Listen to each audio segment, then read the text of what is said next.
ఓం శ్రీం హ్రీం క్లీం గ్లౌం గం గణపతయే నమః వరవరద సర్వజనమేవ శమోనయ స్వాహ ఓం ఐం హ్రీం శ్రీం శ్రీమాత్రే నమః శివశక్తైకరూపిణ్యై ఓం నమః శివాయ ఓం ఓం ఓం శ్రీ గురుభ్యో నమః మంగళచల్ల వేణుగోపాల దత్తాత్రేయ స్వామినే ఓం రాం ఓం జాం ఐం ఓం రాం దోం త్రం గణం ఓం నమః శివాయ వేణు దత్తాత్రేయ నమః ఓం ఐం ద్రౌ బ్రూం శ్రీం వేణుదత్తలక్ష్మీ దేవ్యై ఓం హ్రీం రాం హ్రీం రాం విష్ణుశక్తయే నమః కమలవల శ్రీమేరుచక్రమో నమః ఓం శ్రీరామచంద్ర స్వామినే నమః ఓం శ్రీం రాం రామాయ నమః ఓం శ్రీం శ్రీయై నమః ఓం శ్రీ రంగన్న బాబు స్వామి నమః రామభక్త శ్రీ రంగన్న బాబు చరితము ద్వితీయాధ్యాయము ధ్యాత్వా నీలోత్పలశ్యామో శతకోటి ప్రవిస్తరం జానకీ లక్ష్మణోపేతం జటాముకుటమండితం జటామకుటమండితం. శ్రీ రంగన్న బాబుతో దేవులపల్లి కృష్ణమూర్తి గారి అనుభవాలు. దేవులపల్లి కృష్ణమూర్తి గారు ఏలూరులో పాఠశాల ఉపాధ్యాయులుగా ఉండగా శ్రీ రంగన్న బాబు ప్రథమంగా కృష్ణమూర్తి గారి వద్దకు వచ్చి తన కుమారునకు చదువు చెప్పమని కోరడము, చదువు చెప్పే భాగ్యము కృష్ణమూర్తి గారికి కలగడము వారి పూర్వజన్మ పుణ్య విశేషమనాలి. వారు సద్గుణ సంపన్నులు కనుక ఆనాడు పాండవులకు శ్రీకృష్ణుడు కేవలము బంధువుగానే గాక స్నేహితుడుగా, సద్గురువుగా, దైవముగా అన్నీ తానై రక్షించిన విధంగా కృష్ణమూర్తి గారిని రంగన్న బాబు ప్రాపంచిక సంసార విషయాల్లో అన్ని రకాలుగా సహాయపడటమే గాక రామానుగ్రహాన్ని ఇప్పించిన తీరు నభూతో నభవిష్యతి అని చెప్పవచ్చు. కృష్ణమూర్తి గారు తొలుత వారి దివ్యానుభవాలను రాసిపెట్టుకోగా రంగన్న బాబు వాటిని లోకానికి వెల్లడించవలదని హెచ్చరిక చేయడంతో వారు ఎన్నడూ ఆ దివ్యానుభవాలను వెల్లడించలేదు. బాబు గారి నిర్యాణానంతరం ఆ దివ్యానుభవాలను వారు శ్రీరాముడు రంగన్న బాబు పేర గ్రంథంగా ప్రచురించారు. వారి దివ్యానుభవాలను యథాతథంగా ఇక్కడ పొందుపరుస్తున్నాము. సుమారు 100 సంవత్సరాలకు పూర్వం కృష్ణమూర్తి గారి తాత ముత్తాతలది కృష్ణా జిల్లా నూజివీడు తాలూకా అగిరిపల్లి గ్రామం. కృష్ణమూర్తి గారి పితామహుడు శ్రీ దేవులపల్లి సూర్యనారాయణ గారు ఏ కారణం వల్లనో పశ్చిమ గోదావరి జిల్లా ఏలూరు తాలూకా ఏలూరు గ్రామానికి సమీపంలో ఉన్న సంగెళ్లపూడి గ్రామం చేరుకున్నారు. కృష్ణమూర్తి గారి తల్లి పేరు సుబ్బమ్మ, తండ్రి పేరు దేవులపల్లి సుబ్బారావు. వీరికి 2వ సంవత్సరంలో తండ్రి గారు పరమపదించి అందువల్ల తల్లిగారైన సుబ్బమ్మ పిల్లలను తీసుకొని ఏలూరుకు 2 మైళ్ళ దూరంలో ఉన్న చాటపర్రు గ్రామంలోని తన తండ్రి గృహమును చేరుకున్నది. కృష్ణమూర్తికి 2 అక్కలు, 1 తమ్ముడు. 1916వ సంవత్సరంలో కృష్ణమూర్తి గారు జన్మించారు. 13వ సంవత్సరంలో కృష్ణమూర్తి గారికి పెదమేనమామ గారి కూతుర్ని ఇచ్చి వివాహం చేశారు. వీరు ఎక్కువ విద్యావంతుడు గారు. హయ్యర్ గ్రేడ్ ట్రైనింగ్ పాస్ అయ్యి ఎలిమెంటరీ పాఠశాలలో ఉపాధ్యాయుడిగా పనిచేశాడు. తరువాత మున్సిపల్ పాఠశాలలో ప్రవేశించి 14/8/1972 సంవత్సరంలో పదవీ విరమణ చేశారు. వీరు వేదశాస్త్రములు చదివిన పండితుడు కాదు, కవియును కాదు. కృష్ణమూర్తి గారు రంగన్న బాబు గురించి తన అనుభవాలను గ్రంథరూపేణా ప్రచురించే నాటికి ఏలూరులో నండూరి సుబ్బారావు గారి ఇంట్లో అద్దెకు ఉంటున్నారు. దుగ్గిరాల మహాలక్ష్మమ్మ ఇంట అద్దెకు ఉండడం. కృష్ణమూర్తి గారి తల్లిదండ్రులు చిన్న వయస్సు నుండే స్వర్గస్థులవటం వలన సొంత గృహం లేకపోవటం వలన ఏలూరులో అద్దె గృహంలో ఉండవలసి వచ్చింది. చివరకు శ్రీరామచంద్రమూర్తి యొక్క దయాన్నట్లుగాని శ్రీ విజయరామమూర్తి అత్తగారైన శ్రీ దుగ్గిరాల మహాలక్ష్మమ్మ గారి ఇంట్లో 1940 సంవత్సరంలో అద్దెకు చేరారు. వారి ఇంట్లో 9 సంవత్సరాలు ఉన్నారు.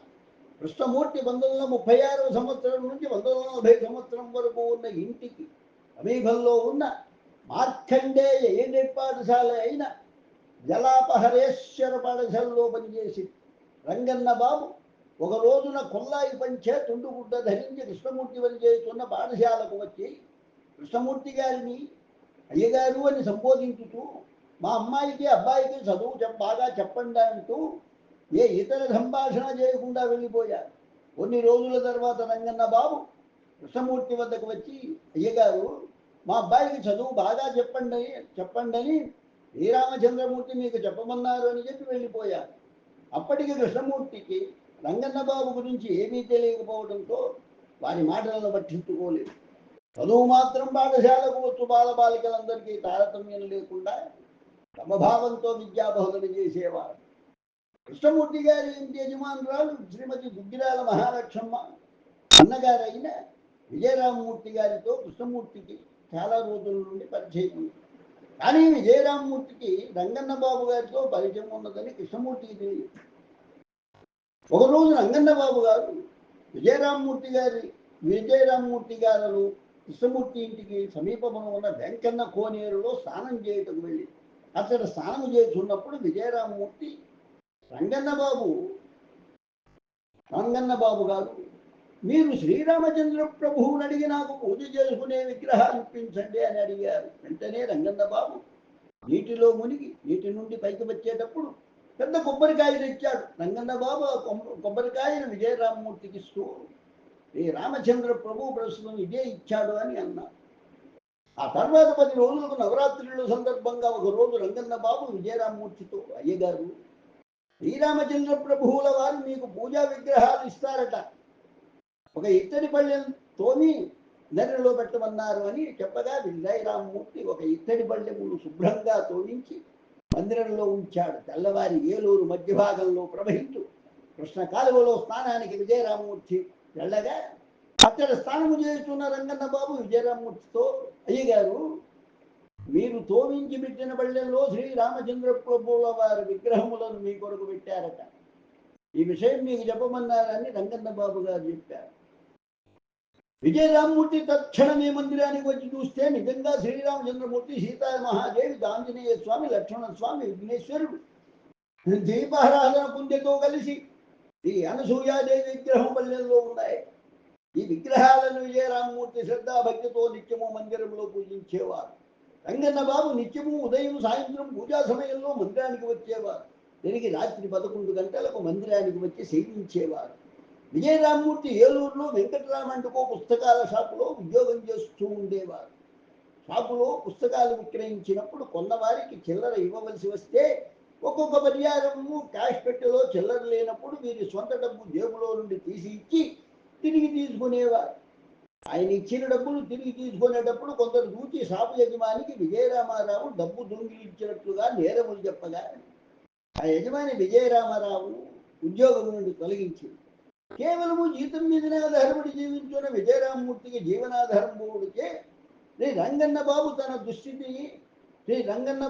తన దుస్థితిని చెప్పుకొని అంతటా రంగన్న బాబు గారు విజయరామమూర్తి గారికి అభయమిచ్చి కోదండరామస్వామి నీకు ఏ లోటు లేకుండా చూస్తాడు అని చెప్పాడు. అప్పటి నుండి విజయరామమూర్తి ప్రతినిత్యము దేవతార్చన వద్ద 2 రూపాయల రొక్కం ఉండేది. పండుగలు విశేషమైన దినముల్లో మరింత రొక్కం ఉండేది. పుస్తకాల షాపులో పనిచేస్తున్నప్పుడు వచ్చే సంపాదన కంటే రెట్టింపు సంపాదన కోదండరామస్వామి విజయరామమూర్తి ప్రసాదించేవారు. అందువల్ల విజయరామమూర్తి నిశ్చింతగా కోదండరాముని సేవలో గడిపేవారు. కృష్ణమూర్తి దుగ్గిరాల మహాలక్ష్మమ్మ ఇంట్లో ప్రవేశించడానికి ముందే విజయరామమూర్తి పరమపదించారు. ఒకసారి విజయరామమూర్తికి సుస్థిగా ఉన్నట్టే శ్రీరామచంద్రమూర్తి వేడి వేడి చపాతీలను ప్రసాదించినట్లు రంగన్న బాబు కృష్ణమూర్తికి తెలిపారు. విజయరామమూర్తి తదనంతరం దుగ్గిరాల మహాలక్ష్మమ్మ గారు మందిరంలోని విగ్రహములను పూజించేవారు. ఉదయం సాయంత్రం కూడా పూజ జరిగేది. పూజా సమయంలో రంగన్న బాబు వచ్చేవారు. సాయంత్రం 6 గంటలు పూజ మొదలుపెట్టి రాత్రి 9 లేక 10 గంటల వరకు పూజ భజన కీర్తనలు జరిగేది. పూజా సమయంలో మహాలక్ష్మమ్మ గారి కుమార్తె సుందరమ్మ, మనుమరాలు తదితర స్త్రీలు వచ్చేవారు. మహాలక్ష్మమ్మ ఇంటిలోనికి అద్దెకు చేరిన నాటి సాయంత్రమే కృష్ణమూర్తి అద్దాంగి సత్యవతమ్మ మహాలక్ష్మమ్మతో ఆ మందిరంలోనికి వెళ్ళడం ప్రారంభించింది. కృష్ణమూర్తి దుగ్గిరాల మహాలక్ష్మమ్మ గారి ఇంట్లో చేరిన మరో రోజు సత్యవతమ్మ దేవాలయానికి పోతే అక్కడ రంగన్న బాబు ఉన్నారు. వారు మహాలక్ష్మను అమ్మగారు, ఈ అమ్మగారు ఎవరు అని అడిగారు. ఆమె ఫలానా పాఠశాలలో పనిచేసే కృష్ణమూర్తి పంతులు గారి భార్య, పేరు సత్యవతమ్మ అని చెప్పడం జరిగింది. అప్పుడు రంగన్న బాబు సత్యవతమ్మతో మాట్లాడుతూ, అమ్మగారు మీరు మహాలక్ష్మ ఇంట్లో కాపురం ఉంటున్నారా అని పలకరించారు. అదే సత్యవతమ్మకు రంగన్న బాబు గారితో మొదటి పరిచయం. రాత్రి మందిరంలో పూజా కార్యక్రమం అయిన తర్వాత రంగన్న బాబు భోజనానికి వెళ్ళి వస్తానని వెళ్ళి భోజనం అయిన తర్వాత తిరిగి వచ్చి చుట్టగాల్చుకొని మందిరంలో సేవించేవారు. రంగన్న బాబు గారితో పరిచయం. కృష్ణమూర్తి దంపతులు మహాలక్ష్మ గారింట్లో అద్దెకు చేరి 1 సంవత్సరం పైన అయింది. అనేక సార్లు కృష్ణమూర్తి రంగన్న బాబును చూస్తున్నాడు, కానీ ఒకరినొకరిని పలకరించుకున్నది లేదు. కృష్ణమూర్తి ఉద్యోగ విధులు నిర్వర్తించుకొని ప్రతిదినము రాత్రి 7:30 గంటల నుండి 8 గంటల్లోగా ఇల్లు చేరేవాడు. 1947 సంవత్సరంలో ఒకరోజు కృష్ణమూర్తి మందిరంలోనికి వెళ్ళేసరికి వారిని చూచి అక్కడ ఉన్న స్త్రీలందరూ బయటకు వెళ్లేందుకు సిద్ధమయ్యారు. కృష్ణమూర్తి నేను రావడంతో మహిళలందరూ వెళ్ళిపోతున్నారని భావించి తిరిగి ఇంటికి వెళ్ళిపోయాడు. కృష్ణమూర్తి ఇంటి కిటికీ గుండా చూస్తే మందిరం కనిపిస్తుంది. రంగన్న బాబు మాత్రం కనిపించాడు. కృష్ణమూర్తి గదిలో కూర్చొని వారి పాటలు వినేవాడు.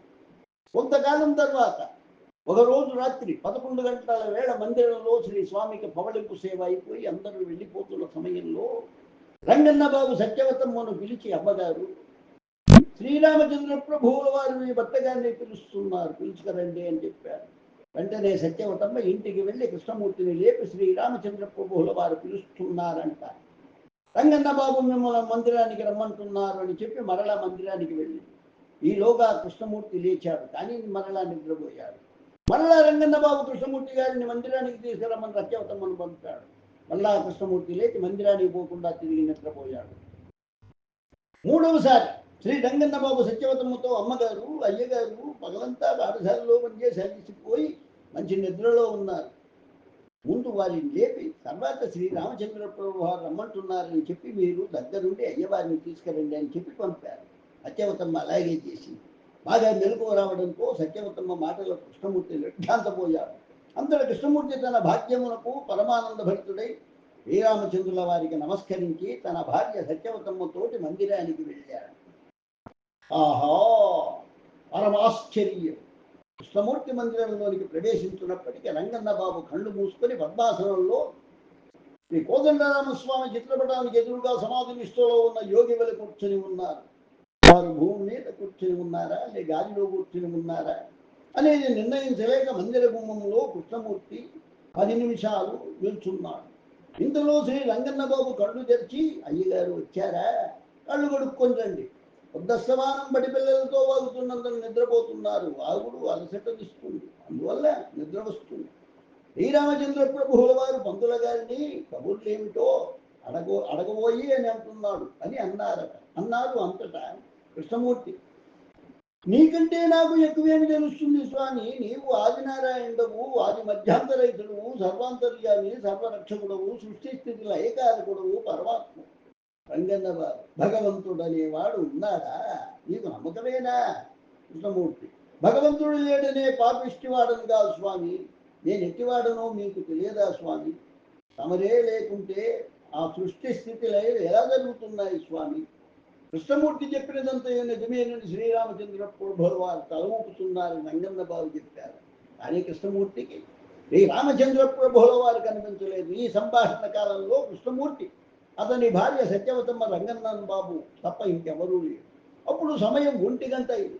తర్వాత రంగన్న బాబు వారు కృష్ణమూర్తితో, ఉదయం మీరు నిద్రలేచి మరలా బడికి వెళ్ళవలను కావున వెళ్ళి పడుకోమని శ్రీరామచంద్ర ప్రభు చెబుతున్నాడని చెప్పడంతో కృష్ణమూర్తి దంపతులు వెళ్ళి పడుకున్నారు.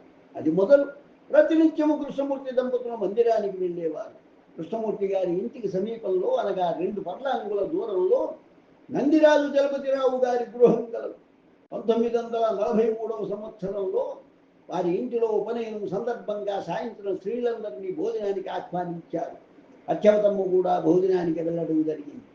చలపతిరావు గారి భార్య ప్రతి మహిళ వద్దకు వచ్చి, మీ పిల్లలు ఏరి తీసుకుని రాలేదేమి అని ప్రశ్నించారు. పిల్లలు లేనివారు లేరని సమాధానం చెప్పింది.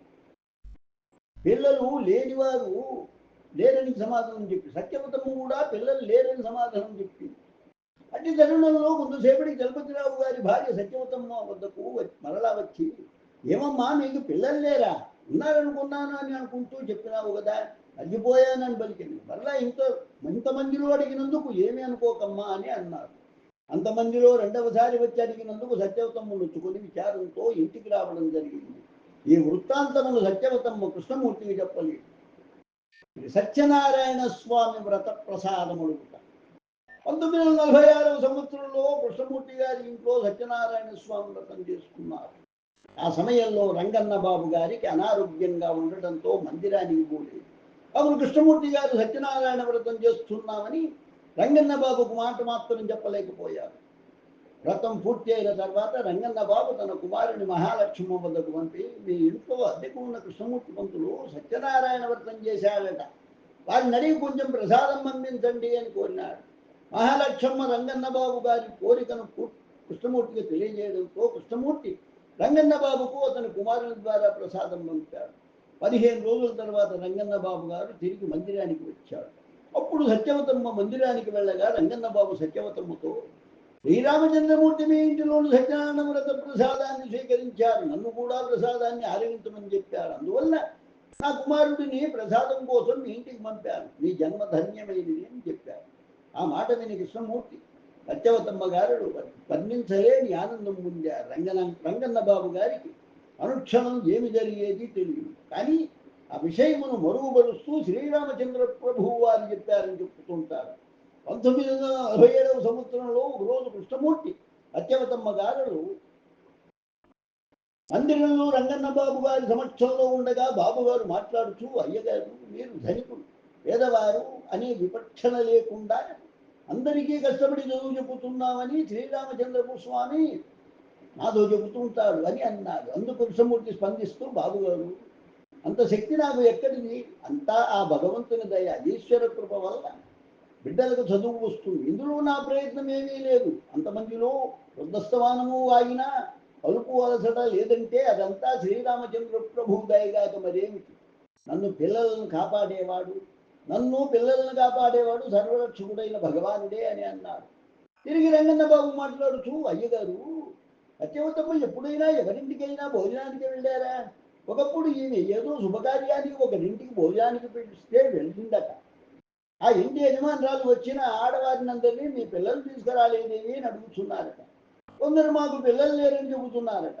సత్యవతమ్మ కూడా మాకు పిల్లలు లేరని చెప్పడం జరిగింది. కానీ యజమానురాలు ఆ తర్వాత కూడా 2 సార్లు అదే ప్రశ్న అడిగి, ఓహో పిల్లలు లేరని చెప్పావుగా, మర్చిపోయి అడిగాను, ఏమీ అనుకోవద్దని చెప్పిందట. కానీ అంతమందిలో తనను ఒక్కదానినే 2 సార్లు అడగడంలో సత్యవతమ్మ గారి మనస్సు నొచ్చుకున్నదట. ఈ విషయం కృష్ణమూర్తికి తెలుసునేమో, అడగబోయి అని శ్రీరామచంద్రమూర్తి అంటున్నారని చెప్పారు.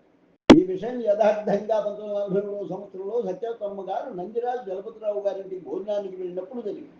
కానీ సత్యవతమ్మ ఆ విషయాన్ని తన భర్త అయిన కృష్ణమూర్తి గారికి చెప్పలేదని శ్రీ రంగన్న బాబు సమక్షంలో అంగీకరించింది.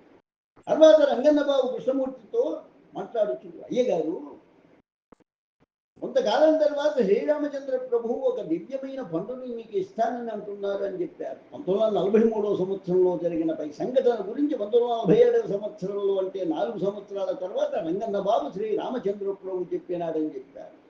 అక్కడ జరిగిన సంభాషణ అంతా యథాతథంగా చెప్పారు.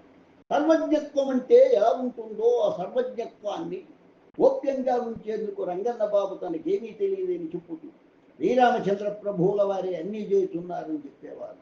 మహనీయులందరూ ఏదో విధంగా తమ గొప్పతనాన్ని గోప్యంగా ఉంచేవారు. ఈ సాయినాథుడు నేను అల్లాకు బానిసనంటే, ఈ వెంకయ్య స్వామి గారు పైవాళ్ళు ఒప్పుకోరంటే, ఈ భరద్వాజ గారు అంతా సాయినాథుడు చేస్తున్నారు, నేను మిఠాయిని కట్టిన కాగితం లాంటి వాడిని, మిఠాయి లేకుంటే కాగితానికి ఏమి విలువ ఉంటుంది అని అంటే, జ్ఞానులంతా హృదయాంతర్వర్తి అయిన ఈశ్వరుడు జీవులను ఆడిస్తున్నాడని చెప్పుతారు. సిద్ధి సాయిపటం ప్రసాదించుట. ఒకరోజు రంగన్న బాబు మందిరంలో ఉన్న సమయంలో కృష్ణమూర్తి అతడకు వెళ్ళగా, బాబు గారు అయ్యగారు రండి, శ్రీరామచంద్ర ప్రభువుల వారు మీకు ఒక పటం ప్రసాదించదరట అని అంటూ పై మందిరంలోని శ్రీ కోదండరామస్వామి పటం వద్దకు వెళ్ళి 2 చేతులు పైకెత్తుడు చూస్తూ ఉండగా అంతలో దేదీప్యమైన వెలుగు ప్రసరించడం జరిగింది. కృష్ణమూర్తి మిరుమిట్లు కొడుకు ఆ వెలుగును చూడలేకపోయాడు. రంగన్న బాబు ఎక్కడ ఉన్నారో కూడా కనిపించలేదు. ఒక్క క్షణంలో వారు గగనం నుండి గాలిలో దిగి వస్తున్న దృశ్యం గోచరించసాగింది. కృష్ణమూర్తి సంభ్రమాశ్చర్యమునకు గురికాగా రంగన్న బాబు కృష్ణమూర్తితో, అయ్యగారు ఇదిగో స్వామివారి ఇచ్చిన పటం అని అంటూ కృష్ణమూర్తి చేతిలో ఒక పటం పెట్టారు. అందులో షిర్డీ సాయి ఫోటో, పైన కుడివైపున శ్రీ రామచంద్రుల వారు, మధ్యలో దత్తాత్రేయుల వారు, ఎడం వైపున శ్రీ ఆంజనేయ స్వామి వారు ఉన్నారు. ఆ ఫోటో అద్దము ప్రేమతో కట్టి ఉన్నది. రంగన్న బాబు కృష్ణమూర్తికి పటిక బెల్లము ప్రసాదంగా ఇచ్చారు. నిత్యము ఇంట్లో పూజ చేసుకొని పటిక బెల్లం కానీ బెల్లం కానీ సాయినాథుడికి నివేదించమన్నారు. ఆ పటమును కృష్ణమూర్తి తన పూజాగృహంలో ఉంచాడు. కానీ ఈ విధంగా పటము ప్రసాదించడం చాలా అరుదు. రంగన్న బాబు చాలా మందికి ప్రసాదాలు విడిగా ఇచ్చేవారు. రంగన్న బాబు అదంతా శ్రీరామచంద్ర ప్రభు వారి దయ, నాదేమీ లేదు, వారు ఎవరికి ఇవ్వమంటే వారికి ఇస్తానని అనేవారు. ఒక్కొక్కసారి ఎందరో భక్తులు తన దగ్గర ఉండేవారందరికీ ఆ రంగన్న బాబు అరటి పండ్లు, చీనీ పండ్లు, ఓటాలు లాంటి పండ్లు ఒక్కొక్కసారి ఒక్కొక్క రకం ఇచ్చేవారు. ఒక్కొక్కప్పుడు శ్రీ రామచంద్ర ప్రభువు ఫలానా వాళ్ళకే ఇమ్మన్నాడని వారికి ఇచ్చేవాడు. రంగన్న బాబు గాలిలో చేతులు దాచి శ్రీ రామచంద్ర ప్రభువును స్మరించగానే రెప్పపాటులో వారి చేతిలోకి ప్రసాదాలు వస్తాయి. వాటిని ప్రభువు చెప్పిన వారికి ఇస్తారు. రంగన్న బాబుని కొందరు ప్రసాదం అడిగినప్పుడు నాదేముంది, శ్రీరామచంద్ర ప్రభు ఇస్తే ఇస్తాను అని అంటారు. మీరు ప్రభువుని అడగండి ఇస్తారని భక్తులు అంటే వారి ముందే గాలిలో చేతులు దాచి శ్రీరామచంద్ర ప్రభువుని అడిగి నా ముందే ఉంది, నాదేముంది, ప్రభువుల వారు ఇవ్వలేదని అంటారు. ఏళ్ల రూపంలో దర్శనం. భగవంతుని అనంతనామాలలో విచిత్ర వేషాయ నమః అనేది ఒకటి. ప్రహ్లాద కుమారుడు చెప్పినట్లు అందుగలడిందు లేడని సందేహము వలదు, ఎందెందు వెతికిన కూర్చుని అందందేగలడు అన్నట్లుగా అతడంతా వ్యాపించి ఉన్నాడు. అన్ని రూపాలు వారివి. ఎప్పుడు ఏ రూపంలో కనిపించాలనుకుంటే ఆ రూపాల్లో కనిపిస్తాడు. ఈ జగత్తంతా యా పరమాత్మ యొక్క లీలా రూపమే కదా. రాగద్వేషాలు వీడి ఆశను వదిలి అహంకార రహితుడై సద్గురు సేవ చేస్తూ అన్ని రూపాల్లో పరమాత్మ ఉన్నాడని ఎమరుబాటు లేని ఎరుకుతో జీవిస్తుండడమే సాధన. అలాంటి జీవనాన్ని ఎన్నో జన్మల నుండి ఆచరించి భగవంతుల్లో ఐక్యమైన మహనీయుడే శ్రీ రంగన్న బాబు. ఒకరోజు కృష్ణమూర్తి అన్నం తినబోతున్న సమయంలో 2 గజాల దూరంలో ఒక తేలు పారాడుతుంది. కృష్ణమూర్తి ఆ తేలును కొట్టి సైడు కాలువలో గట్టుపై పడేసి అన్నం దగ్గరకు వెళితే మరొక తేలు పారాడుతుంది. దాన్ని కూడా చంపారు. మళ్ళా ఇంకొక తేలు పారాడగా కృష్ణమూర్తి చూసి వరుసగా 4 తేళ్లను చంపారు. 3 తేళ్లను బయటకు సైడు కాలువ గట్టు మీద వేసి 4వ తేలును చంపి బయట పారవేసేందుకు కృష్ణమూర్తి వెళుతుండగా శ్రీ రంగన్న బాబు ఎక్కడున్నారో తేళ్లను చంపేది ఎప్పుడు చూచారో తెలియదు.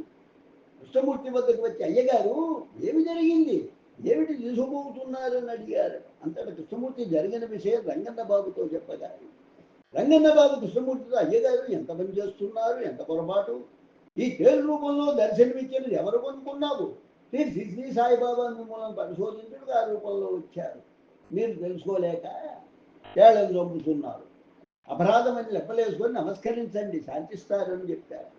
ఆ మాటలు వింటూనే కృష్ణమూర్తి కన్నీళ్లు గారగా చేతిలోని చుప్పై ఉన్న తేలును కింద పెట్టి, స్వామి పరమ మూర్ఖుడను, తెలియక చేసిన నా తప్పును క్షమించు తండ్రి, బ్రహ్మాది దేవతలే నీ మాయను దాటలేనప్పుడు నేనంత వాడిని క్షమించు తండ్రి అని సాష్టాంగదండం పెట్టి కన్నీరు తుడుచుకొని చంపిన తేలును బయటకు పడేసేందుకు కింద పెట్టిన చెప్పు మీద చూస్తే తేలు బ్రతికిన తేలైతే పోయిందనుకోవచ్చు. బాగా చితకబారిన తేలు ఎలా పోతుంది?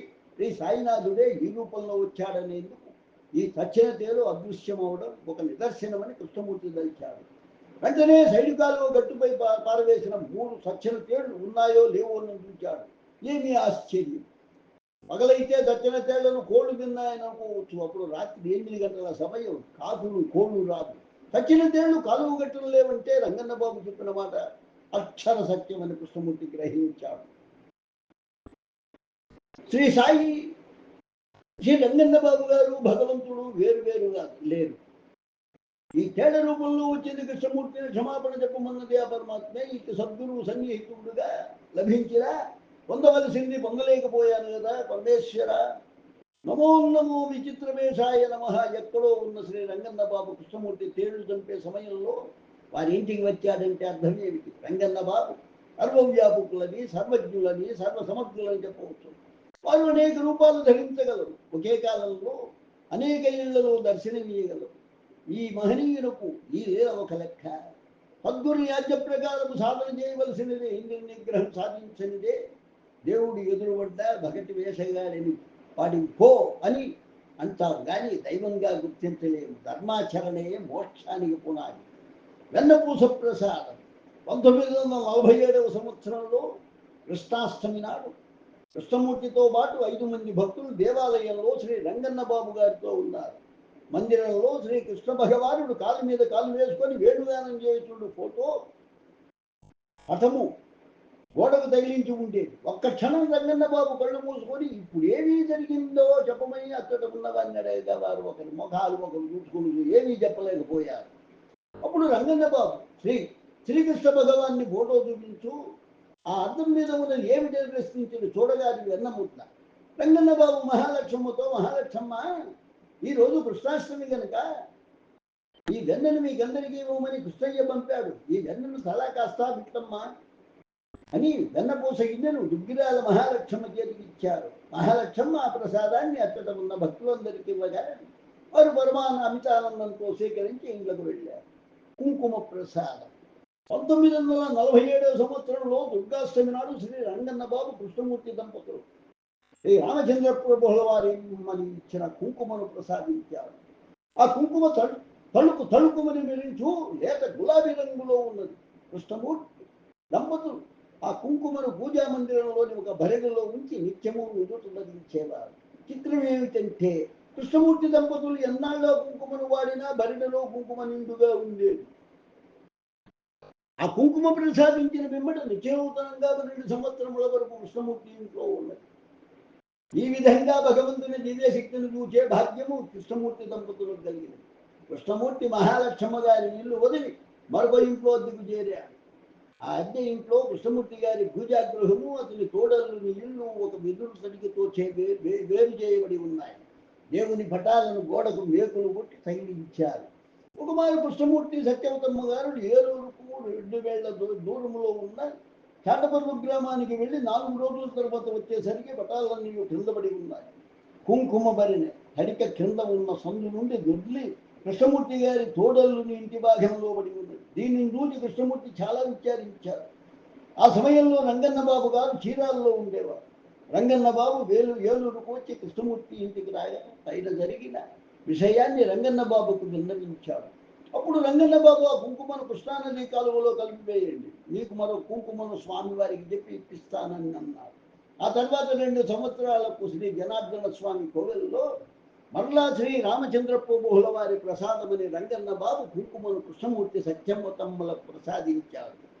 నాగుల చవితి నాడు ప్రసాదం. నాగుల చవితి నాడు సత్యవతమ్మ ఉపవాసం ఉండి ఒక నాగుల చవితి నాడు ఉదయం 10 గంటలకు శ్రీ రంగన్న బాబు కృష్ణమూర్తి ఇంటికి వచ్చి, అమ్మగారు ఈరోజు మీరు ఉపవాసమా అని అడిగింది. అంతటా సత్యవతమ్మ అవును స్వామి ఉపవాసం ఉంటున్నాను అని సమాధానం చెప్పారు. అంతటా సరేలేండి అమ్మగారు అని రంగన్న బాబు వెళ్ళిపోయాడు. తిరిగి 10 గంటల సమయంలో రంగన్న బాబు కృష్ణమూర్తి ఇంటికి వచ్చి సీతామహాదేవి పుట్టలో పాలు పోశారట, ప్రసాదాన్ని మీకు ఇమ్మన్నారు అని చలివిడి వడపప్పు కొబ్బరి ముక్కలు ఇచ్చి వెళ్ళారు.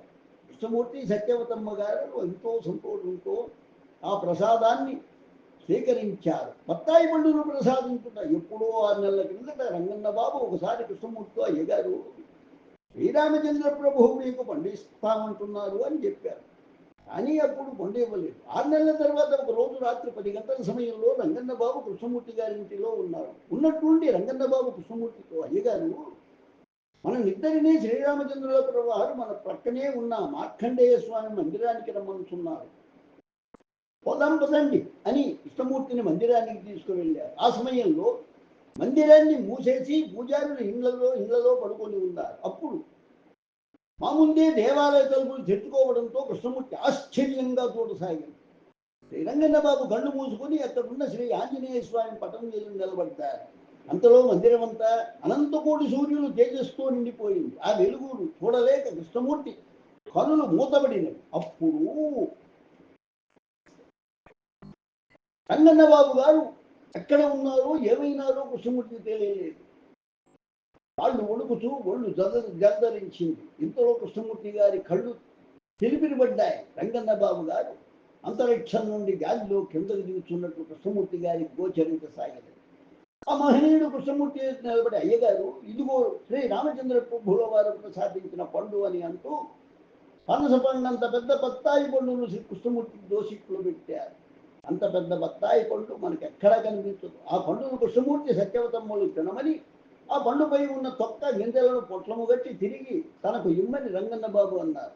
మర్నాడు పండుపై ఉన్న తొక్క గింజలను పొట్లం గట్టి రంగన్న బాబు గారికి ఇవ్వగా వారు ఆ పొట్లమును స్వయముగా కృష్ణ కాలువలో కలిపేశారు. కృష్ణమూర్తి గారి ప్రత్యక్ష అనుభవంలో జరిగిన ఇలాంటి దివ్య మహిమలన్నీ ఇతరులతో చెప్పేందుకు రంగన్న బాబు గారు అంగీకరించేవారు కాదు. కావున వారి మహాసమాధి పర్యంతము కృష్ణమూర్తి అనుభవంలో ప్రత్యక్షంగా చూసిన విషయాలను ఎవరికీ చెప్పలేదు. ఇది రామభక్త శ్రీ రంగన్న బాబు చరితము ద్వితీయోధ్యాయంలో 1వ భాగం సంపూర్ణమైనది. లోకా సమస్తా సుఖినో భవంతు, లోకా సమస్తా సుఖినో భవంతు, లోకా సమస్తా సుఖినో భవంతు. ఓం శాంతి శాంతి శాంతి. స్వస్తి.